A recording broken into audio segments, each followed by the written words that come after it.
بسم الله الرحمن الرحيم. عايز ايه؟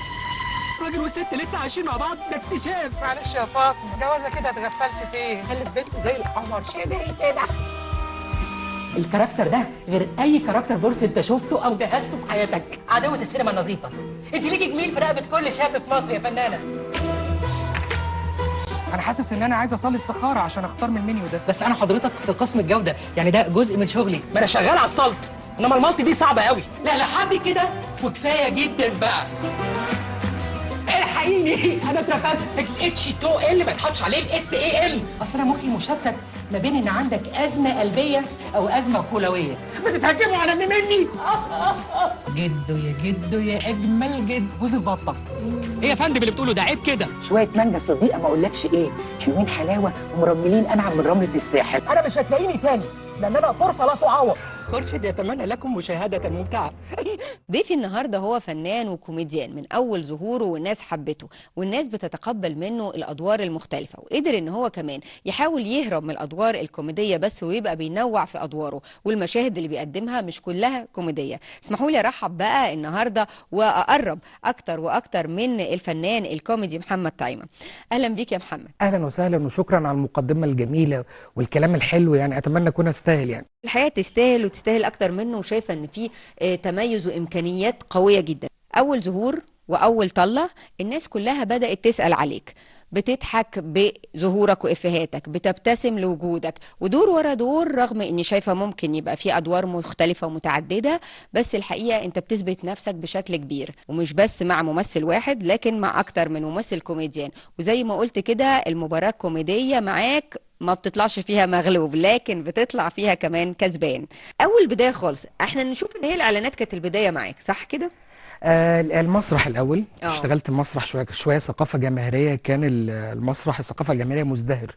يمكن في الفتره اللي انا بدات احب فيها التمثيل او اهتم اكتر منه للاعلانات، لان انا ما كنتش واخد خط الاحتراف، او ان انا مش بروفيشنال. انا مش مخصص نفسي بس ان انا امثل دلوقتي واتفرغ لده تماما. فكانت الاعلانات بتلعب الدور ده. بعمل حاجه لذيذه بحبها، بنصور في يوم او اتنين فيها الشكل اللي انا بحبه من نقدر نقول دراما، لان هو الاعلان دراما برضو. في حدوته لطيفه او بتوصل للمنتج بشكل في فكره لطيفه، في تنفيذ لطيف، في اغنيه. فده كان بالنسبه لي المناسب في الوقت ده. بس المسرح معاك، المسرح اللي انت بتتكلم فيه في منه كان الكوميدي، وفي منه اللي فيه اختبارات لقدرات الممثل، ودايما المسرح قماشه واسعه، ويمكن المسرح اللي من النوع ده مش مرتبط بالتذكره والاقبال الجماهيري، ولا انك لازم تعمل عدد معين من الكراسي، لازم تبقى ارش كومبلي، بالعكس بيسيب للشباب الاريحيه. كنت بتحب ايه لو فاكر مسرحيه كنت شايف ان قدراتك التمثيليه ظهرت وكنت مستمتع بالتمثيل فيها؟ هو ده بدء كده. انا خريج المعهد العالي للفنون المسرحيه قسم تمثيل واخراج. فهو بقى مش بس عشق او موهبه او حب او هوايه، بقت كمان دراسه. فالمسرح عندي متشعب بشكل كبير جدا. لعبت كل المسرحيات، كل الانواع، الكوميدي. وانا بحس ان دي هبه من ربنا سبحانه وتعالى ان انا بقدر اعمل كوميدي، لان دي مش حاجه سهله في جمهور زي الجمهور المصري او الجمهور العربي بالذات. احنا عندنا في مصر شعب ابن نكته والضحك عندنا حراق قوي، والنقد في الضحك حراق. ولو الواحد مش لطيف يعني على طول رد الفعل بيكون سريع. لا انا في المسرح لعبت كل حاجه، من بدايه من المسرح الانجليزي، المسرح الروماني، حتى قبل ما اخش المعهد العالي للفنون المسرحيه. وده طبعا دعم عندي الحكايه شويه واثقلها وخلاني متخصص اكتر، لان انا طبعا بدرس تاريخ المسرح العالمي بشكل عام. لا انا لعبت كل ده وبستمتع بكل الادوار.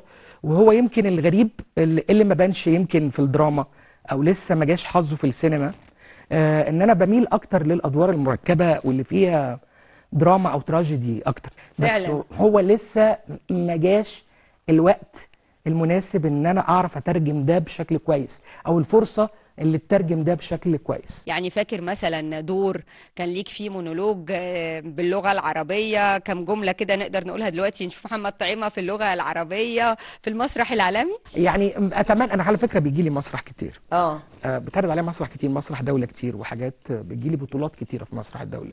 وانا طبعا بشكر كل مدير المسارح في مصر والبيت الفني على الاهتمام، وان انا موجود في الحسبان، وان انا بس انا عندي ازمه الاعتذار.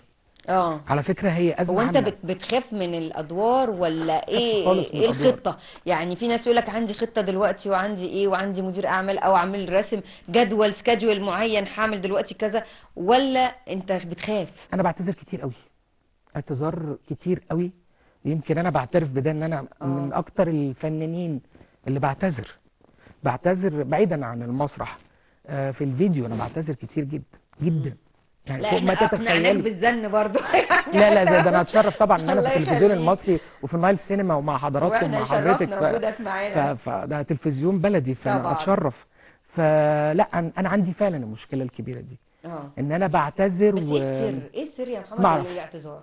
بحس ان عايز الحاجه بيرفكت، عايز اكون مرتاح، عايز اكون الطاقه في العمل لذيذه. بس حسابات الانتشار ايه بالنسبه لك؟ اما انا بقول لك انا غلطان.